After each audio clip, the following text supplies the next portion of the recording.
초등학생들 대상으로 가장 받고 싶은 상이라는 제목으로 시를 쓰게 하는 그런 대회가 있었던 모양입니다.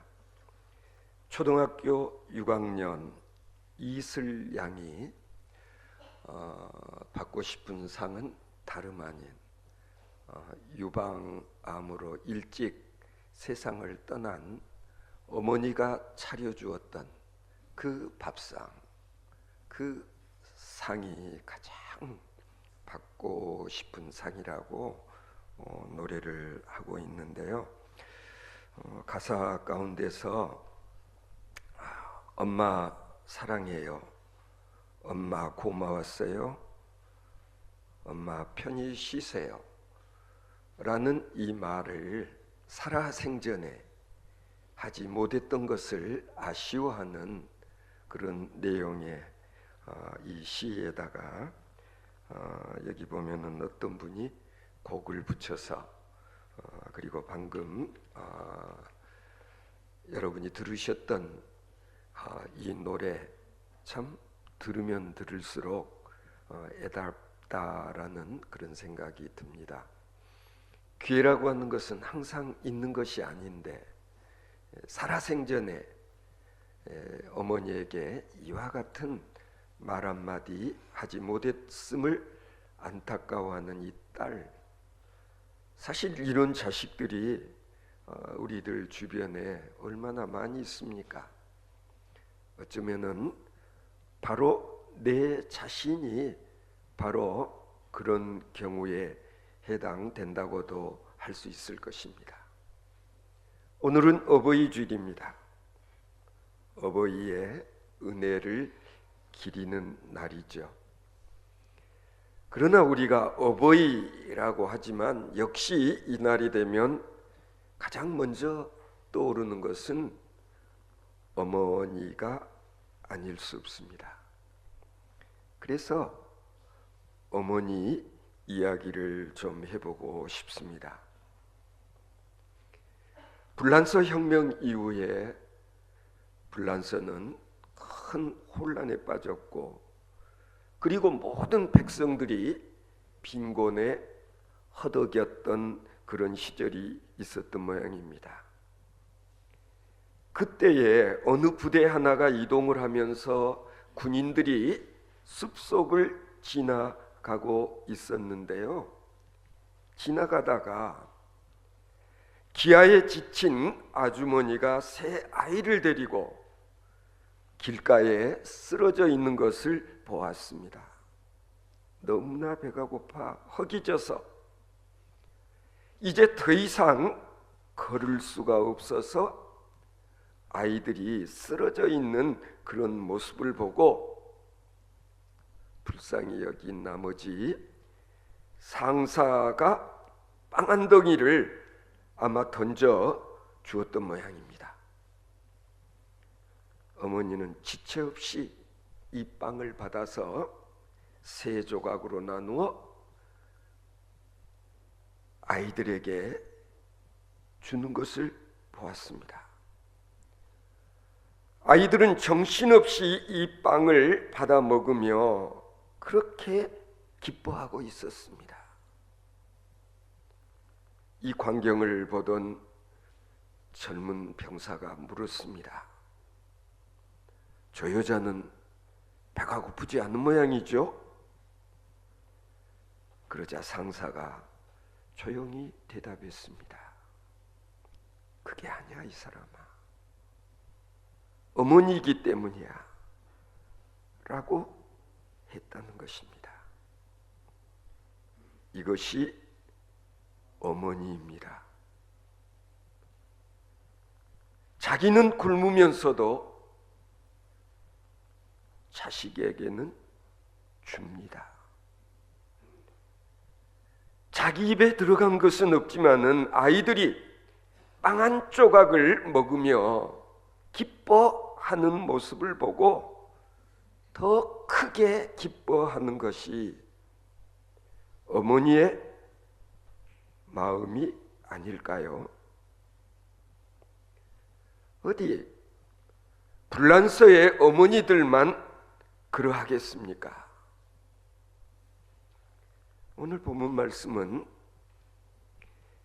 일찍이 하나님께서 이스라엘 민족에게 모세를 통해서 십계명을 주시는데, 여러분 아시죠? 제1계명부터 제4계명까지는 인간이 하나님께 대해 취하여야 할 마땅한 도리를 말씀하시고, 그리고 제5계명부터 10계명까지는 인간과 인간 사이에 지켜야 할 법도들인데, 바로 그 가운데 첫 번째 계명으로 주신 말씀입니다. 하나님께서는 왜 인간과 인간 사이에 마땅히 지켜져야 할 계명으로 먼저 부모와 자식 간의 관계를 지시하셨을까? 여러분 왜라고 생각하십니까? 그것은 두말할 필요도 없이 인간관계의 가장 근원적인 출발점은 자식들이 부모님을 공경하는 일로부터 비롯되는 것임을 드러내 보여주시는 거기기 때문에 그렇게 하시지 않았을까? 우리는 부모의 마음을 정말 잘못 곡해할 때가 종종 있습니다. 국내 교도소에 수감된 어떤 이의 수용 생활에 대한 참회의 글을 읽어본 적이 있습니다. 제목이 어머니의 눈물입니다. 이런 대목이었습니다. 작년 겨울 첫 면회를 오신 어머니께서는 창 너머로 고개 숙인 채 땅만 내려다보고 있는 이 불효 자식에게 한마디 말씀도 없으셨습니다. 잠시 침묵이 흐른 후 어머니께서는 춥지, 이 한마디를 떨리는 목소리로 물어보셨습니다. 이 한마디를 하시고 억지로 눈물을 참으시느라고 어머니의 눈가는 붉어지더니 한 줄기 눈물이 흘러내렸습니다. 그것은 그냥 눈물이 아니라 피눈물이셨습니다. 춥지? 겨우 그 한마디 하시고 접견 시간을 다 보내버리신 어머니는 성경책 한 권을 건네 주시고 떠나가셨습니다. 그 후 다시 면회가 없으셨던 어머니에 대하여 면회를 온 형에게 불평을 했는데, 나의 불평을 들은 형이 버럭 소리를 지르면서, 야 이놈아, 아직도 정신을 못 차리니? 너 어머니가 어떻게 되었는 줄 알아? 이렇게 말하더랍니다. 불길한 느낌이 들어 그가 다그쳐 묻자 그의 형은 어머니가 며칠 전화를 안 받으셔서 찾아가 보았더니 엄동설한 추운 계절에 자식의 죄가 내 죄 때문이라고 방에 불을 끊으시고 나도 감옥 생활을 해야 한다고 하면서 자식의 죄와 어미의 죄를 용서해 달라고 기도하다가 그리고 몸져 누우셨다는 것입니다. 이 대목에서 그의 고백은 이렇게 계속됩니다. 금수만도 못한 내 두 눈에 처음으로 뜨거운 눈물이 솟구쳐 올랐습니다. 그리고 그날부터 나는 어머니가 남기고 가신 성경을 읽기 시작했고, 어머니의 눈물이 내 죄에 대한 하나님의 눈물이요, 하나님의 사랑이신 것을 깨닫게 되었습니다. 그렇습니다.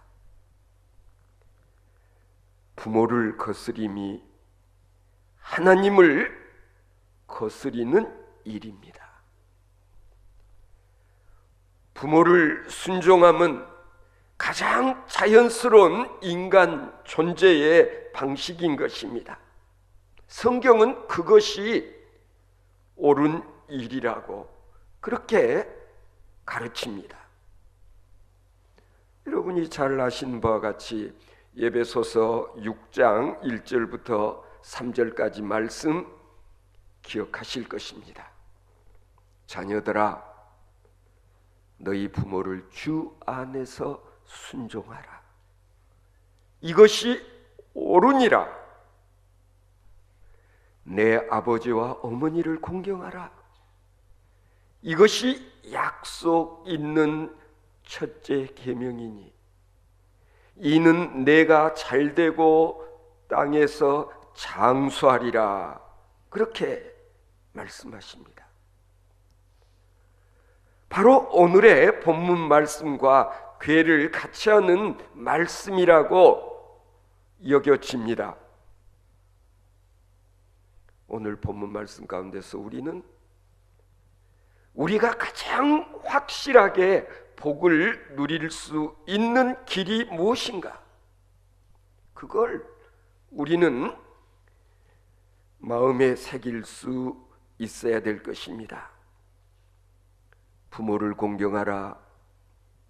그리하면 너의 하나님 여호와가 내게 준 땅에서 내가 생명이 길고 복을 누리리라. 하나님께서 분명히 말씀하십니다.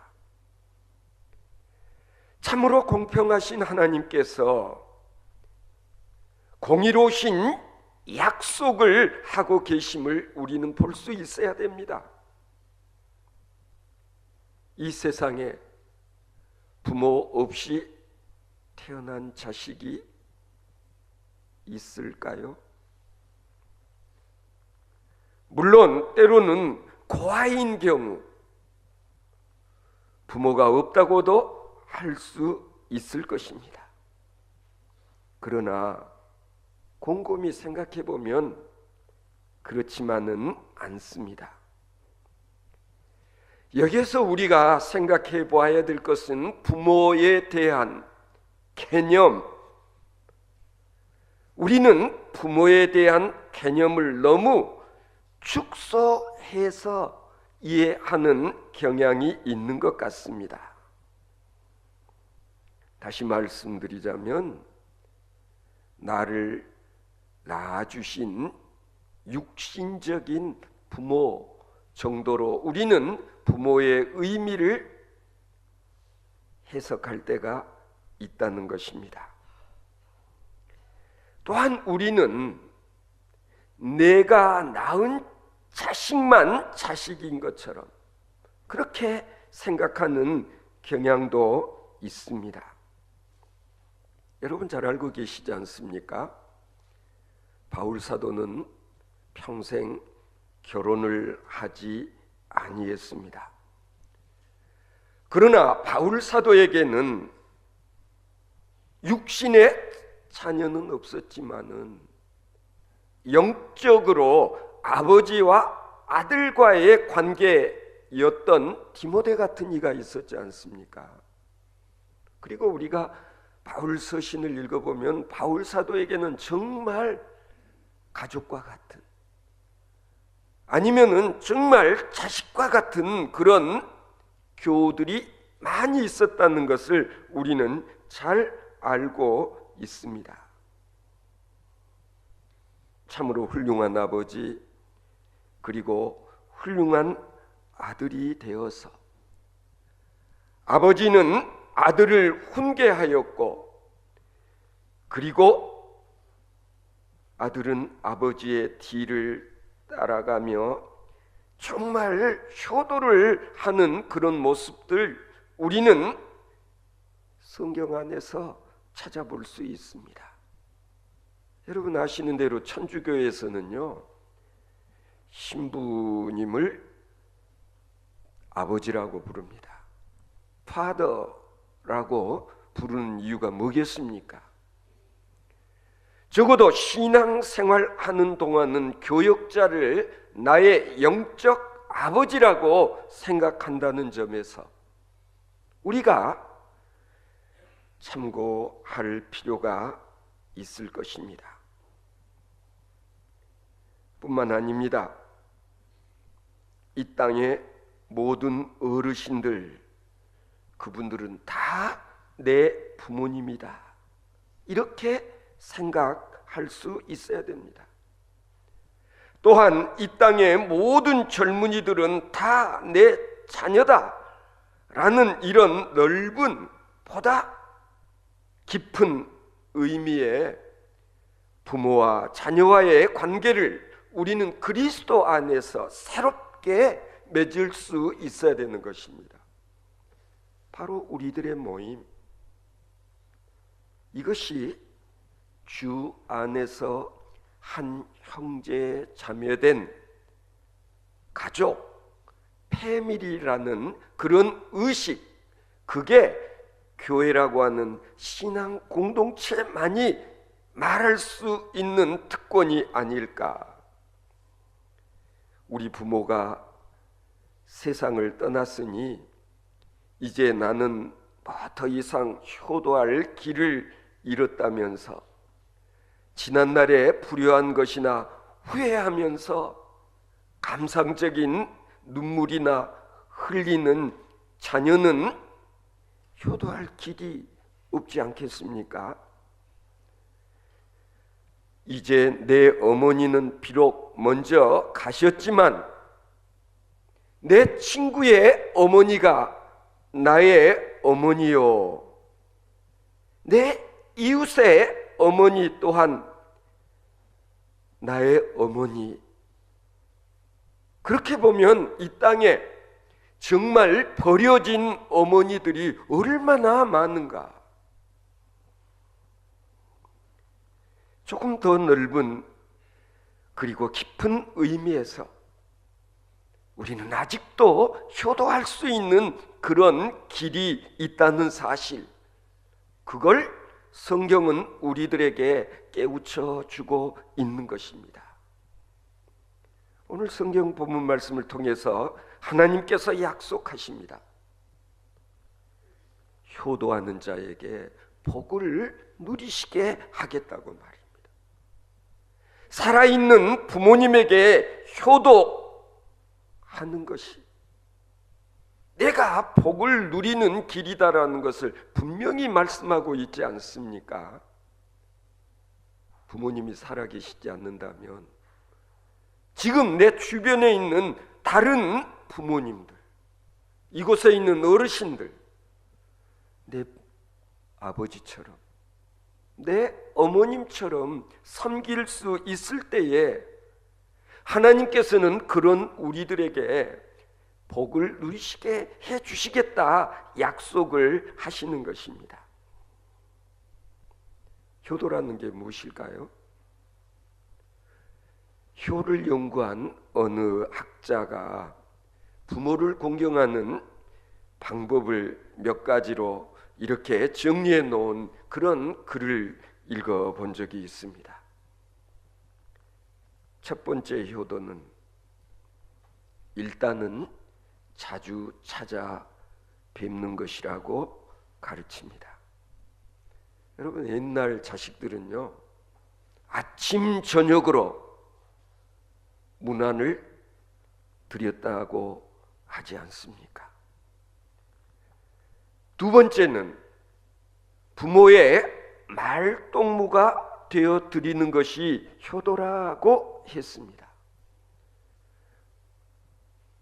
부모님들의 말씀을 들어드리는 것이 효도라는 것입니다. 세 번째는 부모님들의 높은 가치를 인정해 드리는 것이 효도라고 했습니다.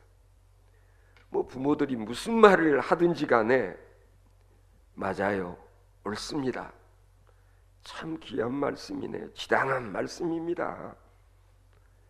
이것만큼은 꼭 어머님이 해주셔야 됩니다. 어머니는 저희 집에 꼭 계셔야 합니다. 라는 말들 하루에 3번씩만 해도 효녀요, 효자라는 것입니다. 네 번째는 부모님들로 예수를 믿게 해드려야 효도다. 예수를 믿어 소망의 사람이 될 수 있도록 부모님들을 그 길로 이끄는 것, 이게 진짜 효도 중에 큰 효도라는 것입니다.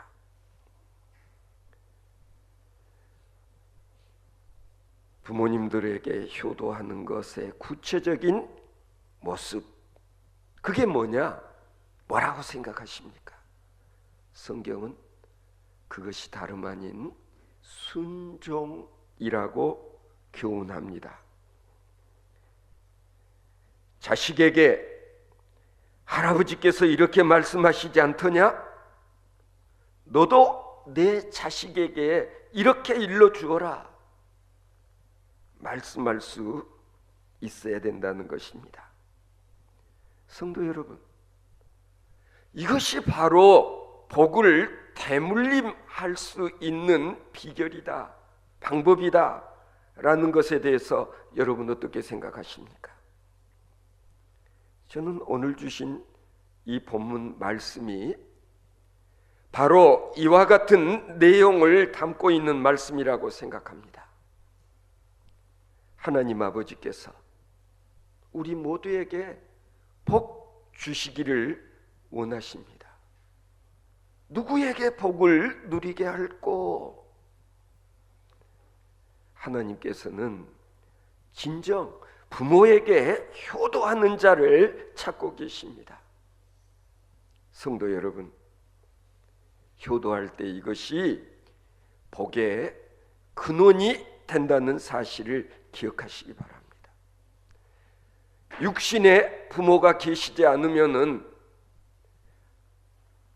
주변의 다른 부모님들, 이것이 결국에는 하늘에 계시는 하나님 아버지를 사랑하는 것이라고 하나님께서는 그렇게 여기신다는 겁니다. 효도라고 하는 것, 이것은 어떻게 하든지 부모님을 기쁘시게 해드리는 일부터 시작할 수 있어야 됩니다. 효도는 복의 뿌리가 됩니다. 효도하는 가정에 장수하는 축복을 더하시고 또한 모든 형통함에 복을 주심하고 하나님께서 약속하셨습니다. 우리는 누구나 그 길을 감으로 하나님께서 주시는 복을 누리며 살아가는 우리 드림교회 성도 여러분들 되어지시기를 바랍니다.